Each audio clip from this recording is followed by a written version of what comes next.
Bismillahirrahmanirrahim. Assalamualaikum warahmatullahi wabarakatuh. Alhamdulillah wassalatu wassalamu ala rasulillah. Wala hawla wala quwata illa billah. Allahumma allimna ma yanfa'una wanfa'na bima 'allamtana wa zidna ilma. Allahumma arinal haqqa haqqan warzuqna ittiba'ah wa arinal batila batilan warzuqna ijtinabah. Kaum muslimin dan kaum muslimat rahimani wa rahimakumullah, kita bersyukur kepada Allah karena di kesempatan ini kita bisa kembali melanjutkan pembahasan kita bersama kitab Asy-Syarhul Mumti' ala Zadil Mustaqni karya Syekh Ibnu Utsaimin rahimahullah, di pembahasan berkenaan dengan syuf'ah.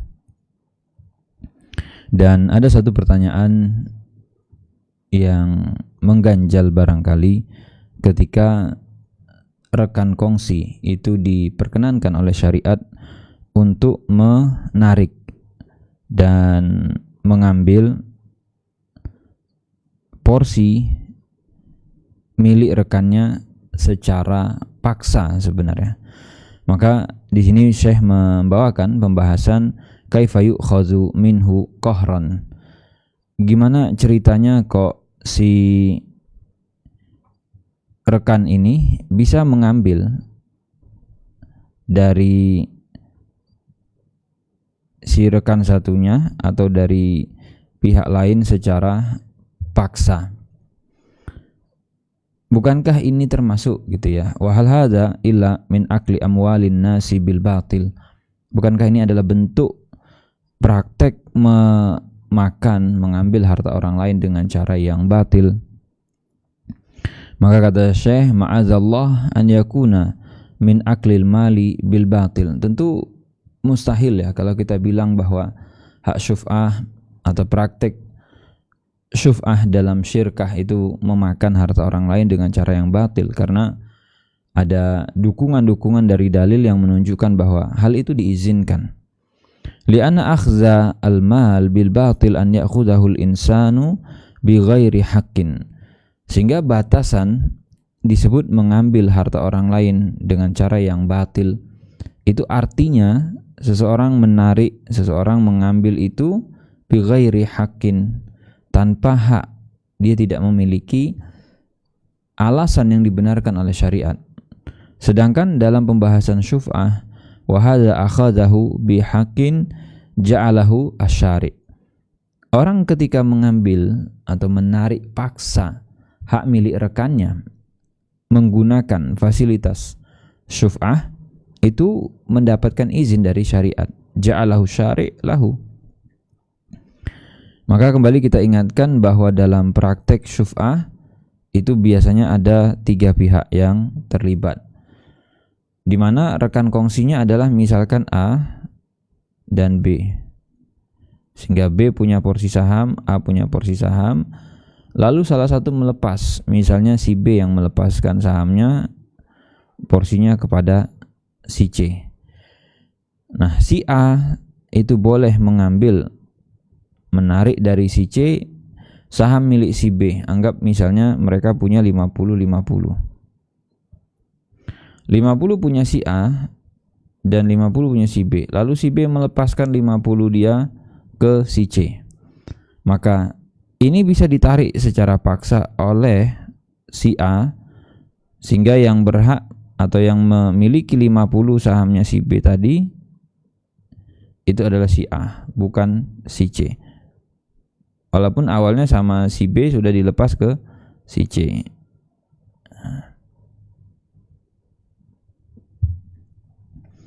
Jadi minimal ada 3 pihak di sini.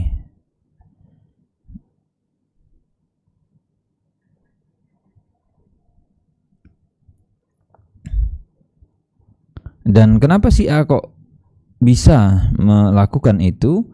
A tidak melakukan kezoliman, dan si A tidak bisa kita katakan berarti A kamu mengambil harta milik si C dengan cara yang zolim. Enggak.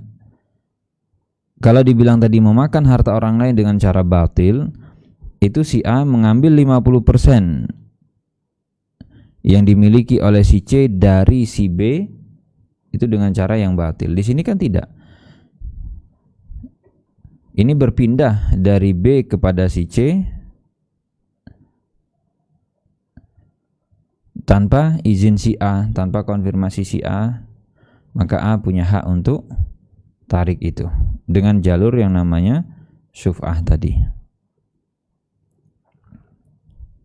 Dan kita nggak bisa mengatakan A kamu mengambil milik si B atau milik si C dengan cara yang batil. Fa idza qala qail idzan ma wajhu tasliti asy-syarik ala hadzal mushtari hatta yantazi'a minhu milkahu qahran. Oke, sekarang bisa nggak kasih alasan gitu ya, kira-kira apa sih pertimbangan syariat? Kenapa kok Islam itu mengizinkan praktek semacam ini? Sehingga akhirnya tadi si A itu dikasih itu wewenang oleh syariat untuk mengambil alih saham si B dari si mushtari, dari si C tadi. Dan bahkan itu sifatnya memaksa, tidak membutuhkan persetujuan si C. Jadi A bisa bilang, mohon maaf ya C, mau kamu setuju, kamu tidak setuju, kamu keberatan, saya tidak mau tahu. Yang penting berapa kamu dapatkan barang itu dari si A, dari si B, saya akan tarik. Fayuqal lima fi dzalika minal maslahah. Di antara dasarnya karena memang di situ ada sisi maslahat. Maslahat apa? Itu yang pertama. Dan pada praktek ini adamul madarrah. Tidak ada yang dirugikan, tidak ada yang dimudaratkan. Bukankah pembeli dirugikan di sini? Jawabannya tidak. Kok bisa gitu ya? Nah, di sini saya menjelaskan. Fal mushtari laisa alaihi darar. Si C selaku pembeli dia tidak dirugikan sama sekali dan tidak ada mudarat sama sekali. Lianna samanahu alladzi dafa'a saufa yudfa ilaihi.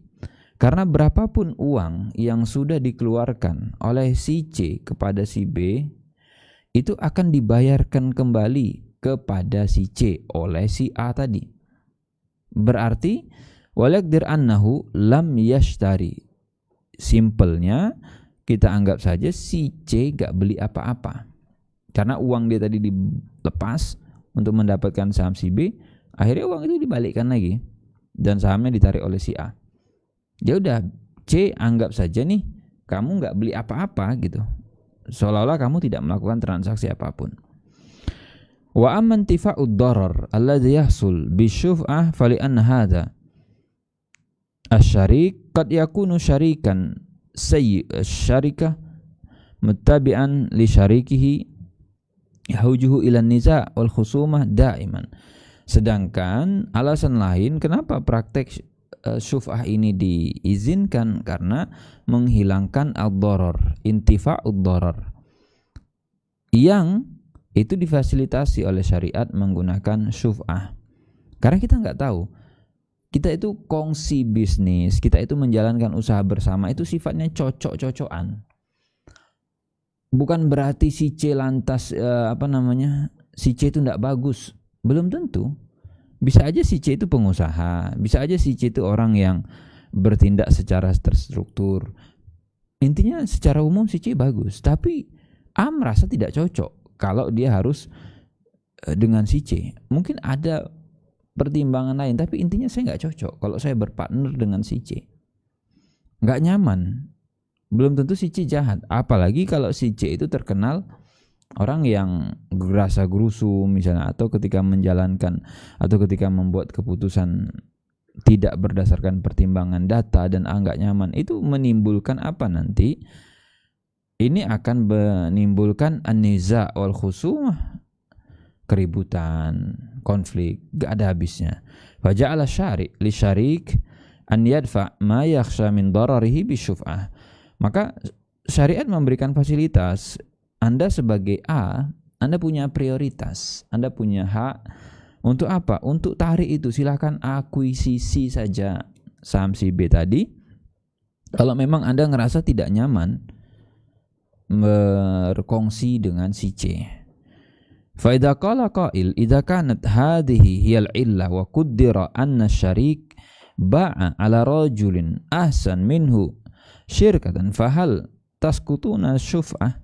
Kemudian muncul pertanyaan, oke, kalau kondisinya si C baik-baik saja dia, artinya orangnya amanah, orangnya enak sih, luas dan seterusnya, berarti kan kalau gitu si A nggak punya hak dong akuisisi dan gugur dong hak syuf'ahnya? Jawabannya tidak. Sekalipun si C nggak ada masalah sama sekali, sekalipun si C itu orangnya bagus, orangnya super luas, enak, ramah, pokoknya nggak ada masalah, boleh nggak si A tetap menggunakan hak syuf'ah dia? Boleh. Meskipun si C kalau secara kita lihat ya, penilaian kita, dia lebih bagus dari si B. Kamu bisa nih nyaman dengan si B, kenapa kamu gak nyaman sama si C? Harusnya nih secara logika kamu nyaman. Iya, tapi saya pengen miliki saham ini sendiri, 100% punya saya. Saya gak pengen kongsi sama siapa-siapa. Kan saya tidak salah juga. Maka berhak dan hak syuf'ahnya tidak gugur. Li'anna masabata bi'illatin khafiyatin fa innahu yasbutu walau lam tatahaqqaq al-illah. Kata Syekh, untuk kasus-kasus hukum yang alasan hukumnya itu illah khafiyah, tersembunyi, kita nggak bisa memastikan karena syariat tidak mendeklar itu secara terus terang dan apa adanya gitu. Jadi tidak disebutkan dalam nas, tidak disebutkan dalam teks dalil bahwa ini boleh karena alasan 1, 2, 3. Itu nggak ditegaskan. Ini kan sifatnya tadi ya karena merugikan, ya karena mudarat. Kalau nggak ada merugikan gimana? Kalau tidak mudarat gimana? Ya enggak apa-apa, ini tetap boleh. Itu namanya illah khafiyah. Yang kita menerka-nerka saja untuk mengetahui alasannya kayaknya karena ini deh. Alasannya karena itu deh. Itu kita menerka-nerka. Fa innahu yasbutu walau lam tatahaqqaq al-illah. Sehingga kalaupun tadi terkaannya meleset, terkaan kita kan tidak ada keributan, kan si C enggak ada masalah. Ya enggak apa-apa, itu tidak mengubah hukum sehingga syuf'ah tetap berlaku. Apa contoh lain? Nah, beliau memberikan sandingan agar kita mudah memahami. Wa mislu zalika al-qasr fi as-safar. Ada hukum lain yang ilahnya itu karena apa? Kenapa seseorang boleh mengqasar salat? Artinya mengurangi jumlah rakaat dari awalnya 4 menjadi 2 untuk zuhur, kemudian asar sama isya. Fa inna illatul qasar hiya al-masyaqqah ghaliban. Nah, kalau ditanya kira-kira kenapa sih kok ada tuh keringanan untuk mengqasar salat saat safar? Umumnya, alasan umumnya yang kita bisa terka-terka ya gitu ya, yang kita bisa, ya orang kalau safar itu capek. Makanya di sini dikatakan ilal qasar hiyal masyaqqah ghaliban. Umumnya itu orang kalau safar, perjalanan keluar kota itu capek. Dan syariat memberikan keringanan. Sehingga muncul pertanyaan, fa idza zalatil masyaqqah. Terus kalau ada orang safar nih, perjalanan keluar kota dia dan enggak capek, dia nyaman. Mulai itu dari keberangkatan, mobilnya dia pakai mobil mewah, sampai ke bandara, di ruang tunggunya dia pakai yang VIP, atau enggak VIP pun ruang biasa lah, tapi dia enggak ngerasa saya capek, enggak. Terus nanti ketika di pesawat dia dapat ruangan yang nyaman, kursi yang nyaman, ditanya capek enggak? Enggak, malah saya lebih capek kalau saya di rumah karena saya harus kerja ini itu. Enggak ada al-masyaqqah di situ, tidak ada rasa capek, tidak ada kesulitan. Pertanyaannya, tetap boleh qasar? Jawabannya tetap boleh. Fala yazul al-hukmu, tidak hilang hukumnya. Balil insan an yaksura fi safari wa niftir walau lam takun masyaqqah. Bahkan meskipun dia enggak capek, meskipun dia nyaman, dia kuat, ketika posisinya safar, itu dia boleh mengqasar salat. Dan dia boleh untuk tidak berpuasa. Meskipun kalau ditanya, lah kamu ngapain ini loh perjalanan kita, nggak butuh tenaga, nggak ada rasa capek. Kamu di perjalanan tinggal tidur, ruangannya ber-AC, kendaraannya nyaman, naik pesawat, nggak capek. Kenapa kamu nggak puasa? Ini bulan Ramadan. Iya, saya safar dan saya boleh berbuka, saya tidak puasa. Wahuna kadalik. Nah, sama case pembahasan terkait dengan qasar. Itu mirip dengan pembahasan tentang syuf'ah. Dari sisi apa? Dari sisi alasan, dari sisi sebab hukumnya kenapa sih gitu ya. Makanya di sini kemudian ulama beda pendapat. Ada yang mengatakan qasar itu alasannya bukan capek, tapi safarnya. Begitu ada safar, boleh qasar. Terserah mau safarnya lagi capek, safar tidak capek, safarnya dalam posisi sulit, nggak ada urusan. Sebagaimana tadi, syuf'ah itu apa? Karena si A tidak dikonfirmasi oleh si B dan B menjual porsi saham dia kepada orang lain tanpa konfirmasi A, tanpa memberitahukan si A. Padahal A punya hak prioritas. Terlepas apakah A dirugikan atau dimudaratkan dengan kehadiran rekan kongsi yang baru ini, apakah rekan kongsinya nggak bagus atau bagus, itu nggak ada urusan. Fa in intaqala bi ghairi iwadin falau intaqala an-nasibu bi mirasin masalan fala syuf'ah. Berikutnya, apabila porsi saham yang dimiliki oleh si B tadi berpindah kepada si C bi ghairi iwad, tanpa imbalan, tidak ada kompensasi, tanpa bayaran. Pertanyaannya adalah, nah, contohnya apa? Di sini beliau memberikan contoh. Contohnya adalah miras. Dari si B berpindah kepada si C, jalurnya apa? Warisan. Jadi si B wafat, porsi saham B tadi pada aset tersebut berpindah kepada si C dan si C itu posisinya sebagai ahli waris. Di sini tidak berlaku syuf'ah, kata Syekh. Kata penulis Zadul Mustaqni, misaluhu rajulani syarikani fi ardin mata ahaduhuma fantaqala nasibuhu fi hadhil ardi ila warasatihi.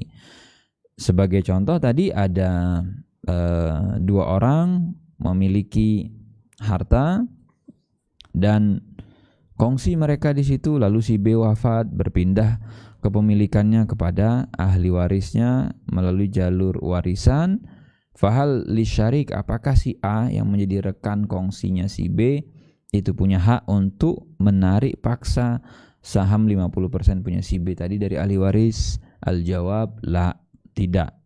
Li'annahu intaqala bi ghairi iwad ala wajhin qahriyin. Karena berpindah dari B kepada si C itu tanpa bayaran dan sifatnya qahri, otomatis, paksaannya dari syariat. Misalun akhar, contoh yang lain, wahaba asyarik nasibahu li syakhsin. Sekarang si B itu masih hidup dan si B tidak memindahkan kepemilikannya kepada si C melalui jalur kematian karena B masih hidup, tapi dia hibahkan. Wahaba syarik nasibahu li syakhsin, dihibahkan oleh B kepada si C. Fahal syafi' an ya'khudahu, apakah boleh bagi si A buat tarik porsi saham B yang sudah dihibahkan kepada si C? Ala kalamil mu'allif laisa lahu an ya'khudahu li'annahu intaqala bighairi iwad. Kalau kita ikut apa yang disampaikan dalam mazhab Hambali dan juga itu yang dipilih oleh penulis Zadul Mustaqni, itu jawabannya tetap tidak boleh. Laisa lahu an ya'khuzahu, tidak boleh. Kenapa? Karena berpindahnya intaqala bi ghairi iwad, dari B kepada si C, berpindah tanpa bayaran. Walau tasaddaqa asyariku bi hissatihi 'alal fuqara falaysa li syarikihi an yashfa'. Dan sekarang pertanyaannya, kalau ini tadi kan berarti hibah ya. Ini dilingkari hibah. Nah, sekarang sedekah. Berarti si B mensedekahkan saham yang dia miliki kepada fuqara. Dia ada fakir miskin tetangganya, dikasih, ini untuk kamu ya. Falaisa li syarikihi an yashfa' li'annahu intaqala bi ghairi iwad. Dan sama kalau ikut pendapatnya mazhab Hambali dan penulis buku Zadul Mustaqni, itu dikatakan tidak ada syuf'ah dan dia berpindah intaqala bi ghairi iwad.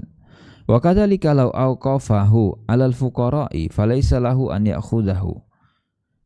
Atau tadi sedekah ini wakaf.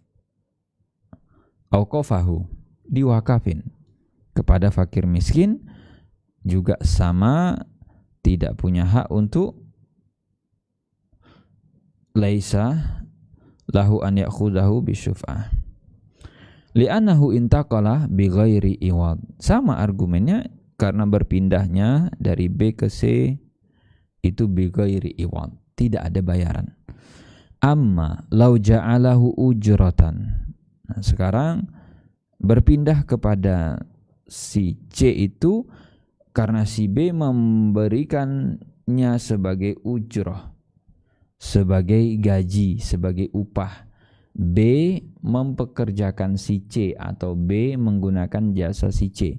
Sudah si C udah kerja, ini bayarannya. Cuman si B membayarnya dengan apa? Dengan porsi saham yang dia miliki.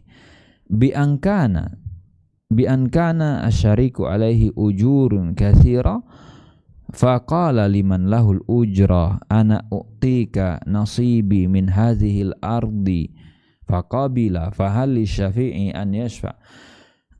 Si B tadi dia punya tanggungan berupa apa? Pembayaran gaji. Dia harus membayar gaji, upah atau jasa, bayaran jasa kepada si C. Dan jumlahnya cukup banyak. Seperti dia misalnya menggunakan jasa kontraktor atau jasa-jasa lain yang bayarannya besar. Akhirnya negosiasilah si A tadi dengan si B ya. Si B tadi dengan si C dengan mengatakan ana u'tika nasibi. C, ini saya ada punya tanah, saya punya porsi di situ 50%. Oke. Gimana, bisa nggak kalau itu dipakai untuk bayar? Kata si C, ya nggak apa-apa. Berapa nilai tanah? Sekian. Ya sudah. Oke, boleh nggak rekan kongsinya untuk tarik itu dari si C? Na'am lahu an yashfa'. Jawabannya boleh. Alasannya adalah karena al-ujrah darahim wantaqalat bi'iwad. Sebenarnya di sini berpindah dari B ke C karena adanya iwad, adanya imbalan. Kan si B menyerahkan itu sebagai ganti. B menyerahkan itu sebagai bayaran atas jasa C yang sudah diberikan kepada si B. Tenaga, waktu, skillnya si B yang sudah dikasih ke si C. Dan itu sifatnya dua arah dan berbayar. Walakin al-qaulur rajih annahu idzan taqalat bi ghairi iwad. Nah, karena tadi ada perbedaan pendapat antara mazhab Hambali dan yang lainnya, maka Syekh menyebutkan pendapat yang dinilai rajih oleh Syekh Utsaimin, yaitu adalah untuk kasus berpindah bi ghairi iwad, tanpa imbalan, gratisan, cuma-cuma. Beliau mempartisi jadi dua, mengklasifikasinya menjadi dua. Fa in kana qahriyan, kalau sifatnya qahri, otomatis oke, di situ kita sepakat tidak ada syuf'ah, la syuf'ah. Wa in kana ikhtiyariyan fa fihi syuf'ah. Tapi kalau berpindahnya itu melalui jalur akad, ikhtiar, kehendak, kerelaan dari si B, di situ berlaku syuf'ah. Nah, ini yang membedakan. Wa bina'an ala hadzal qaul ar-rajih in idzan taqala bi irsin fa hal lisyarik, maka ada dua ya, ketika dia gratis dilihat lagi apakah dia qahri atau dia ikhtiyari, apakah dia sifatnya otomatis dan memaksa atau sifatnya tadi berdasarkan kehendak dari si B. Maka kalau kita kembalikan dalam kasus nyatanya pada pembahasan waris, intaqala bi irsin, boleh enggak si A tarik? Jawabannya fahli syarik an yashfa ala al-warasa, la. Jawabannya tidak. Kok bisa? Padahal kan ini berpindahnya ahli waris gak perlu ngeluarin duit apa-apa, mendapatkan porsi saham dari bapaknya misal. Iya, karena case waris adalah intaqala ala wajhin qahriyin. Ini bersifat qahri. Bukan karena kehendak si B wafat. Ya sudah, berarti otomatis jadi miliknya ahli waris. Walau wahaba asyariku nasibahu li syakhsin fa li syarikihi an yashfa. Nah, sekarang beliau merekap pembahasan kita tadi sebelumnya itu dengan pendapat yang rojih ya, dengan pendapat yang beliau anggap kuat. Pada kasus hibah bagaimana? Sekiranya si B menghibahkan kepada si C, apakah si A punya hak syuf'ah? Alal qaulir rajih. Nah, sekarang Syekh menjawab menurut pendapat yang rajih, yaitu na'am lahu an yashfa, dia punya hak syuf'ah. Lakin kaifa yakunu asaman, tinggal yang menjadi permasalahan menentukan harga bayar dari A kepada si C itu berapa. Kan tadi dari si B berpindah pemilikannya ke si C itu gratis, artinya si C nggak keluar duit sama sekali, nol dia. Ketika si A mau tarik ini jadi miliknya A kan tetap harus bayar ke si C. Nah, permasalahannya berapa duit yang dia harus keluarkan dari A ke C. Idza qala al-mauhub lahu la yumkin an ta'khuzahu minni ma malaktuhu bil hibah biduni iwad. Kalau si C protes misalnya dengan mengatakan, enggak bisa, enggak mungkin, la yumkin an ta'khuzahu minni. Gimana caranya kamu mau tarik porsi saham B yang udah dikasih ke saya? Dan itu malaktuhu bil hibah, menjadi milik saya dan saya dapatkan dari jalur hibah. Biduni iwad, saya enggak keluar duit loh sama sekali. Terus gimana solusinya? Jawabannya adalah tuqaddaru qimatuhu min ladun ahlil khibrah. Ya gampang, tinggal kita cari saja ahli appraisalnya yang pakar. Berapa tuh 50% saham B itu nilainya berapa di pasaran? Kalau kita ingin mendapatkan 50% punya si B itu dengan cara membayar, kita butuh keluar duit berapa?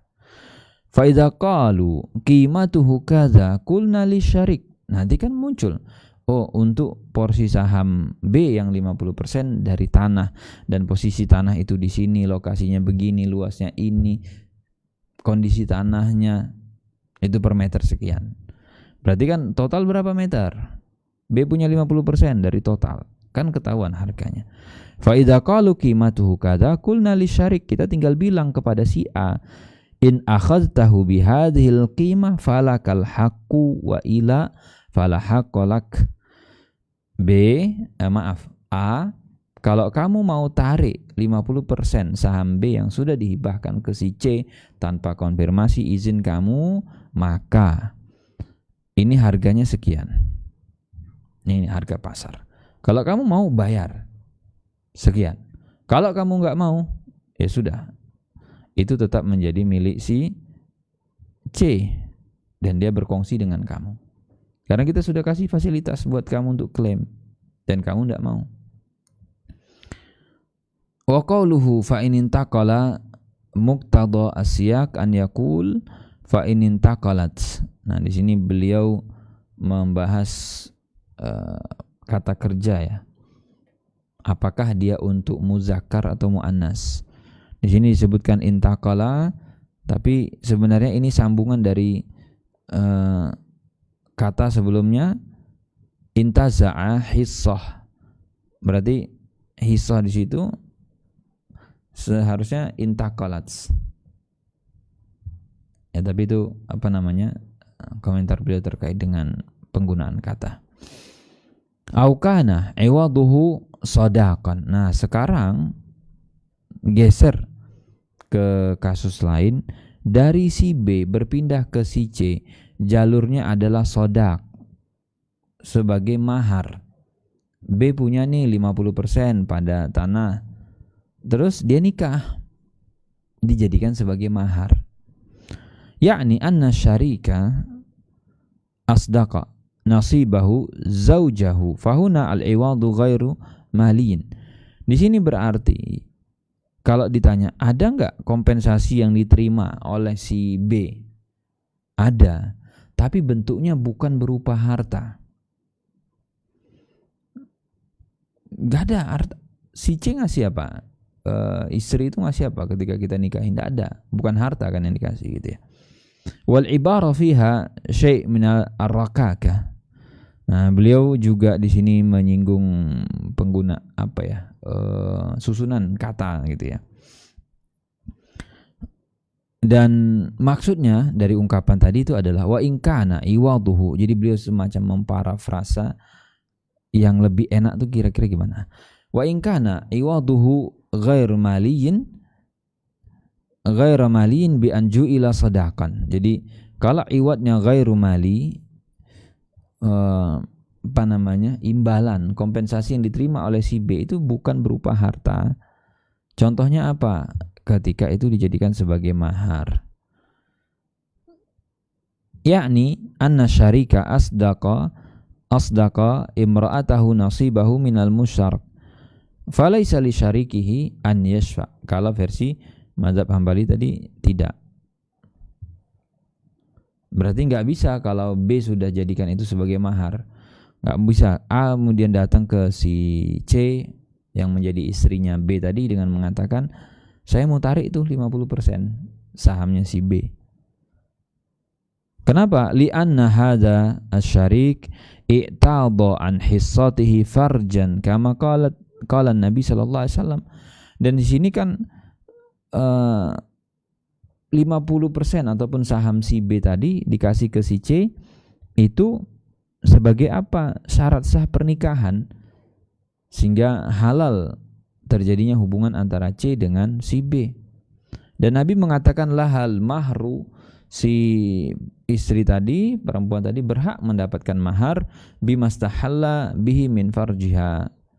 Jadi mahar itu sebagai kompensasi sehingga dia bisa melakukan hubungan, sehingga halal hubungan suami istri, yang itu enggak sah kalau belum menikah. Fahuna yaqulul mu'alif innahu la syuf'ah. Makanya kata penulis di sini, penulis Zadul Mustaqni, la syuf'ah, tidak ada syuf'ah pada case ini. Walakin al-qaul ar-rajih.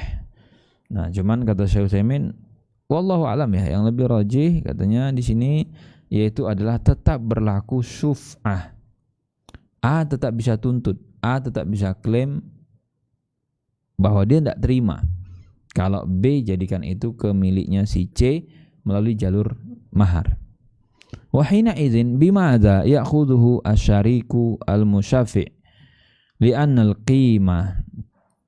al-qimata ghair maliyah. Oke, sekarang gimana tuh teknisnya? Kalau si A tadi yang musyafi' tadi itu mau tarik tuh porsi saham B yang udah pindah jadi milik si C melalui jalur mahar. Kan di situ si C nggak ngasih imbalan berupa duit, berupa uang, tidak. Sifatnya ghairu maliyah. Fahal naqul ya'khudhuhu bil maliyah, yakni bima yusawi fis suqi fayuqawwam wa ya'khudhuhu bidzalik.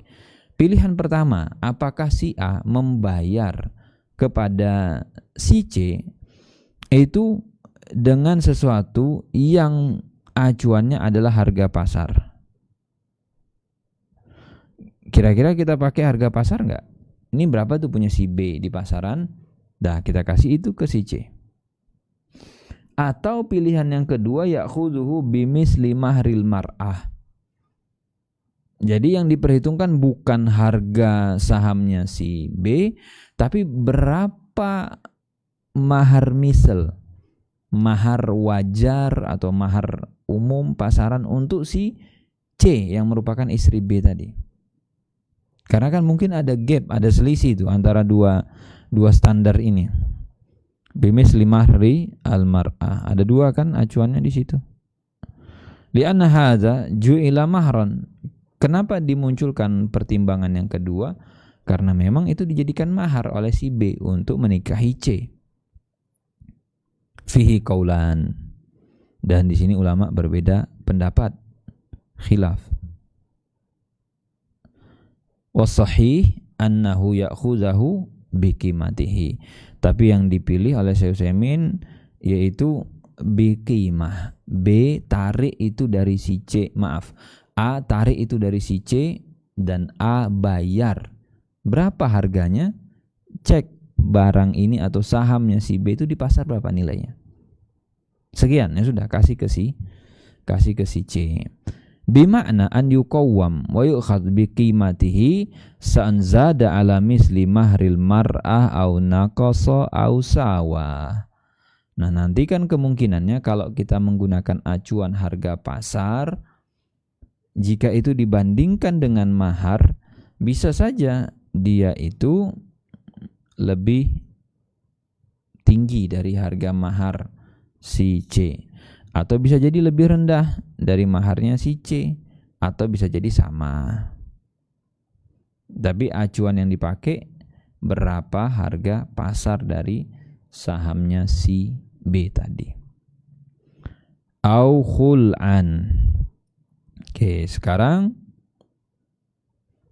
berpindah dari si B kepada si C melalui jalur khulu. Kalau tadi kan sebagai jalur mahar. Kalau jalur mahar itu berarti si B-nya ini laki-laki, dia mau nikahi si C dan si C perempuan. Kalau jalurnya itu berpindah dari B ke si C melalui jalur khulu, berarti si B-nya ini perempuan, C-nya laki-laki, karena istri mengembalikan gitu ya, membayar sejumlah uang kepada si suami. Ju'ila iwadan fi khul'in falladhi yabzul as-sadaq huwa az-zawj walladhi yabzul al-khul' al-mar'atu au ghairuha minan nas. Nah, ini juga ditegaskan ulang ya di sini. Yang membayar mahar itu az-zawj, suami atau laki-laki. Sedangkan yang membayar khulu tadi itu perempuan atau yang lain. Fa idza ja'ala khul'an bi an takuna imra'atun syarikah li insanin fi ardin. Berarti di sini si B-nya perempuan, dia punya kepemilikan bersama, kongsi dengan orang lain pada tanah contohnya ya. Wa talabat min zawjiha al-mukhala'ah fa khala'aha ala nasibiha min hadhil ardi. Lalu si perempuan ini meminta suaminya untuk apa? Melepaskan dia. Ya, bukan diceraikan. Dikhul. Dan dia akan membayar tuh. Gimana caranya supaya saya kamu lepaslah gitu.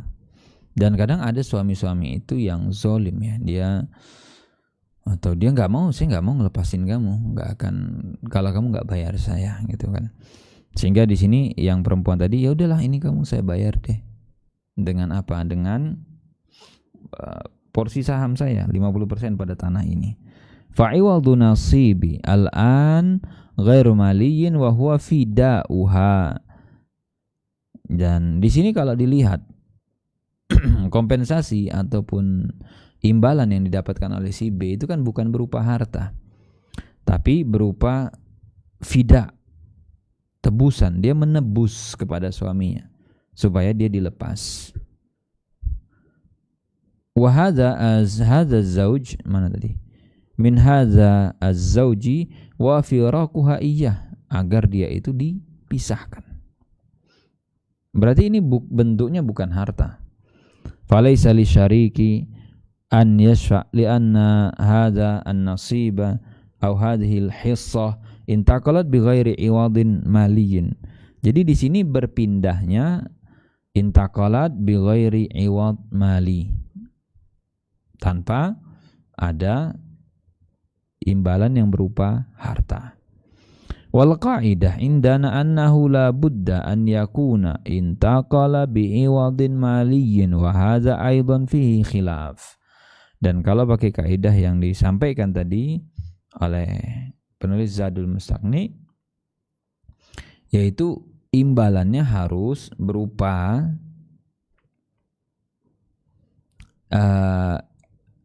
intaqala bi iwad maliyyin. Tapi kata Syekh, sebenarnya ini juga khilaf, artinya ulama berbeda pendapat tuh dalam perkara ini. Wasahih, nah lagi-lagi ternyata Syekh Utsaimin tidak sependapat atau tidak sejalan dengan mazhab Hambali. Yang dipilih apa? Yaitu adalah di sini tetap berlaku syuf'ah. Kenapa? Li'anna al-qa'idata allati tazhar li minas sunnah annahu mata intaqala al-milku ala wajhin ikhtiyariyin fa fihi syuf'ah. Jadi patokannya Syekh itu kenapa kok menganggap di situ tetap berlaku syuf'ah? Jawabannya karena ada sisi ikhtiyarinya. Selama di situ ada kehendak, ada ikhtiar dari si B memindahkan itu kepada si C dan dia tidak konfirmasi ke A, berarti di situ akan berlaku syuf'ah. Bi ayyi halin minal ahwal, terserah akadnya apapun itu gitu ya, atau imbalannya apapun terserah, yang penting B itu melakukannya karena ikhtiar dia kan, kehendak dia, ya sudah, berarti akan berlaku syuf'ah di situ. Wa idza qulna bi annahu yashfa fa kaifa takunul qimah. Sekarang kalau kita bilang berlaku tuh syuf'ah, sekarang harganya berapa? Bagaimana caranya? Takunu bit takwim, tinggal kita appraisal saja. Cek kira-kira berapa tuh harganya. Bima'na annas al ahlal khibrah. Tinggal caranya ya tanya sama pakarnya, sama praktisinya. Kira-kira 50% saham B ini itu tuh kam yusawi hada asyiks, di pasar setara dengan berapa nilainya. Fa idza qalu yusawi kada wa kada akhadahu asy-Syafi'i bidzalik. Jadi kalau ternyata disebut ya sekian dan sekian, bayar berarti. Akhadahu bidzalik. Oke, ausulhan andami amdin fala syuf'ah. Sekarang kita geser lagi tuh pembahasannya, berpindah dari B ke si C, jalurnya adalah sulh. Damai-damai atas tebusan pembunuhan yang dilakukan secara sengaja. Apa sih yang dimaksud dengan damu al-amd itu? Darah ataupun pembunuhan yang dilakukan secara sengaja. Huwa ma yasbutu bihil qisas, dan orang ketika membunuh orang lain dengan cara secara sengaja, dia akan dikenai qisas, dia akan dibunuh pula. Yakni akhadha iwadan an qisas wa sayati. Tapi itu nanti kalau ada yang memaafkan keluarga korban, gugur qisasnya. Cuma nanti dibayar dengan diat, tebus. Wa sayati insyaallah syurutul qisas. Syurutul qisas. Ini insyaallah nanti ada pembahasan sendiri ya, kalau kita bicara mengenai lebih detail mengenai qisas itu ada bab sendiri. Makanya ini diletak di akhir-akhir. Kembali ke jenis pembunuhan. Pembunuhan itu secara fikih terbagi menjadi 3. Fal qatlu salah satu aksamin amdin wa shibhi amdin wa khata'in. Pembunuhan itu terbagi 3. Ada yang sengaja, ada yang khata', ini tidak sengaja gitu ya. Ada yang shibhi amdin, semi sengaja. Jadi dia kayaknya ada deh, ada kata-kata sengajanya itu ada gitu. Oke, sekarang apa definisinya? Ta'riful amdi an yaqsuda min man ya'lamuhu adamiyan ma'suman fayaktuluhu bima yaglibu ala zanni mautu bih. Jadi ini potongannya ada dua.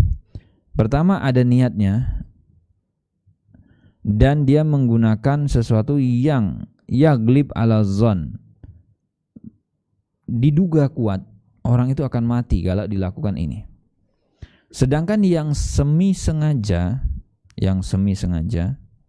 kalau ini tadi yang amd, yang sengaja. Yang semi sengaja yaitu sama seperti tadi, cuman kita ganti definisinya. Bima yaglibu ala zanni itu diganti dengan bima la yaglibu ala zanni.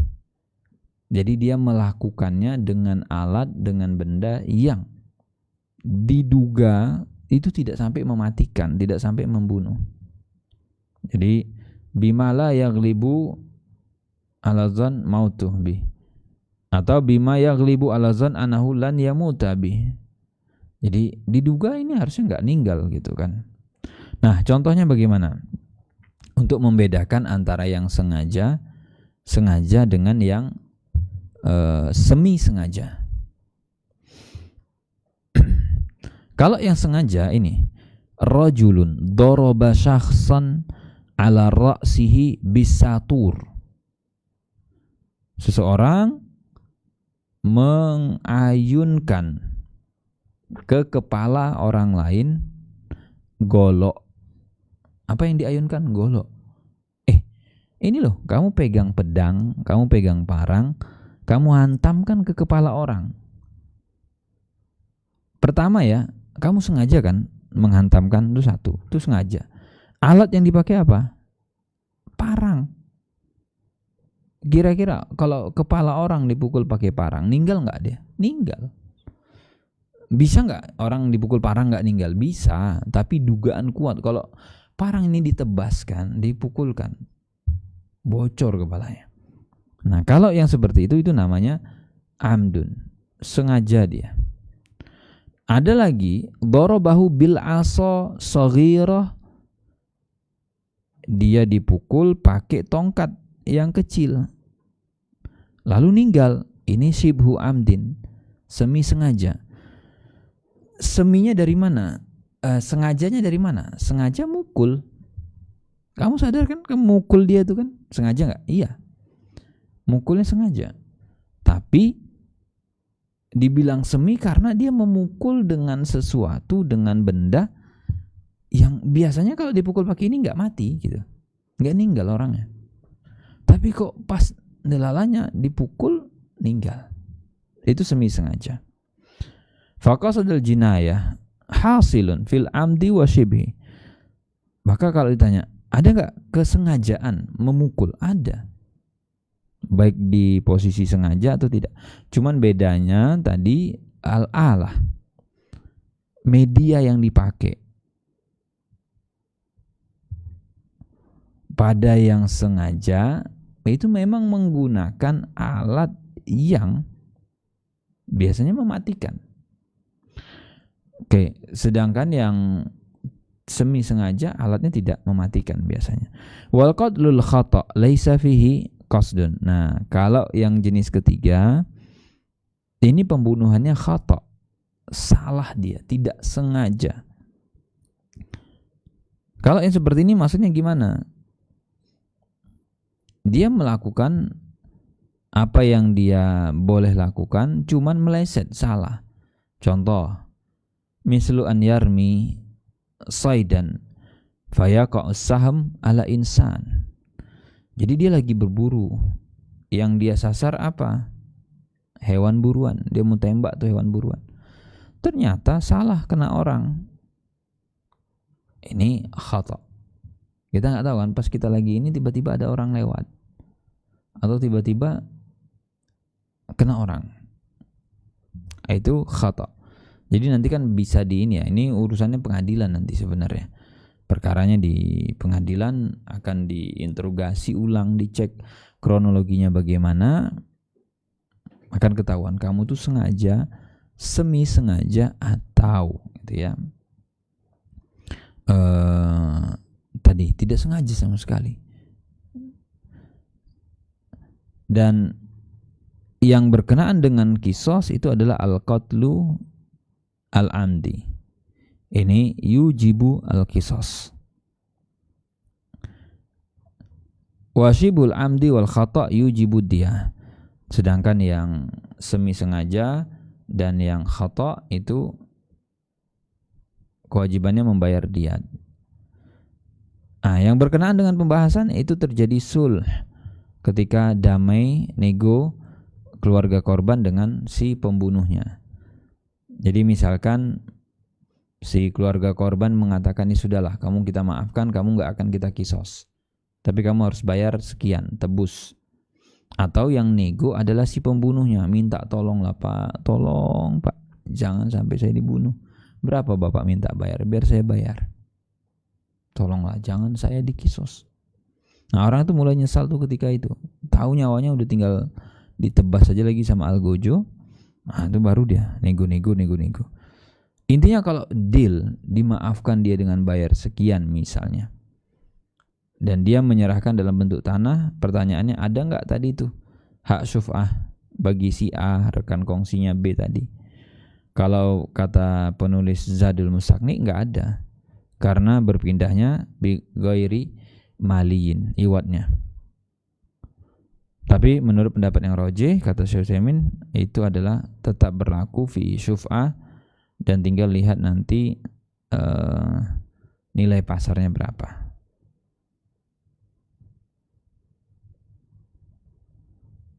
Ya, wallahu alam, itu yang bisa kita bahas untuk sesi kali ini. Insyaallah kita bahas di pertemuan berikutnya mengenai hilah ya, hilah pada praktek syuf'ah. Mudah-mudahan ada faedahnya. Kita cukupkan. Wassallallahu ala nabiyina Muhammad wa ala alihi washabbihi wasallam. Assalamualaikum warahmatullahi wabarakatuh.